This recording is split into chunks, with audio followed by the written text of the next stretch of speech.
think my whole family didn't, I don't think you really know what you're getting in for until you do it, until you start something. But I think it's been really good. After my first chemo treatment, I realized that I wanted every one of my kids to come to a chemo treatment with me, because you walk in a hospital and I don't think you ever look at a hospital the same again. I don't ever drive by a hospital anymore and just see a hospital or see rooms. I see doctors and I see nurses and I see patients having chemo. And I never can drive by that hospital without thinking about what goes on behind those doors. And I wanted my kids to feel that. I wanted them to walk in and see, you know, and I didn't even go to primary children's hospital.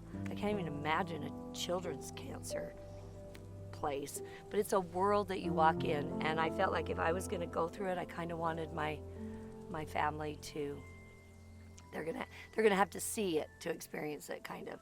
I had my mastectomy first and then my chemo, and so the first chemo, this was kind of the one that really got you. Because my chemo was stage 3 and had gone into my nodes, they had to do like the most severe chemo. But this was what I wanted my kids to see. I'm sitting there, and this is before COVID, and they're giving me the chemo, which is fine, whatever. And then the 2 nurses come out and they have in a hazmat suit on. And they're all gowned up, and they've got this thing called the Red Devil, and it's this big old tube with red fluid. But they're in a hazmat uniform. And I'm going, what? Why are you? Because they'd given me some other chemo, and they said, oh, this is called the Red Devil, and we just have to be super, super careful not to get any on us. And I was like, but you're going to infuse the hell out of it into my arm and into my body? Oh, you can just go right ahead and do that. Thank you very much. So I'm like, first thing I would do is try to change that, because that's not a really great visual. But I also thought, my kids need to see what the heck they're putting in me, because it's just this big old thing of Red Devil chemo that kills you.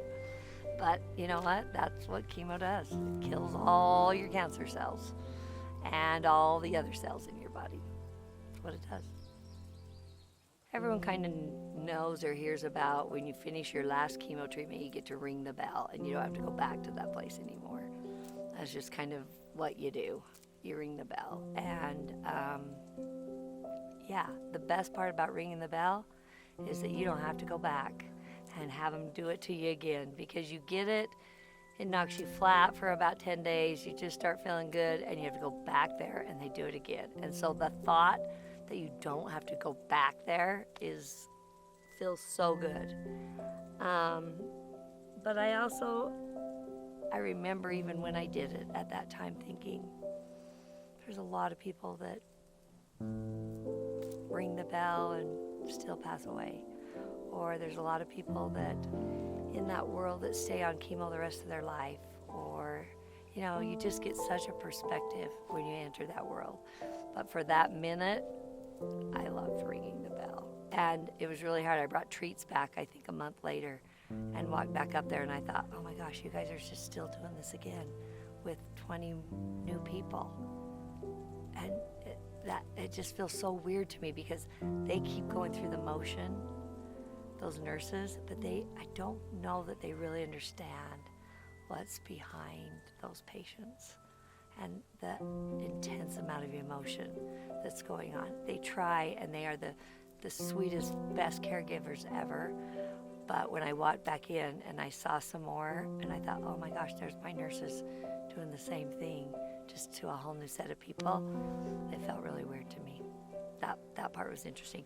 But ringing the bell was the best. And you just ring it when you're bald and you're at your worst place. But I think more than the bell, it was walking into the Utah Cancer Hospital for your first treatment and taking a picture of me, and walking out and taking a picture of me. Because you don't physically, you look different physically, but you are a totally different person than the person walking in. And that's, I guess, what I'm trying to say, those nurses, I don't know if they get the realm of what happens to a person during all those treatments. There's a lot to process.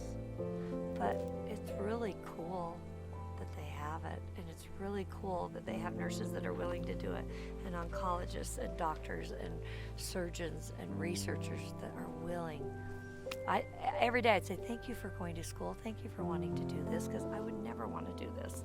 And I'm so grateful somebody wanted to do it. The pharmacists and there's just so many people involved to make it work. So I think ringing the bell was for everybody.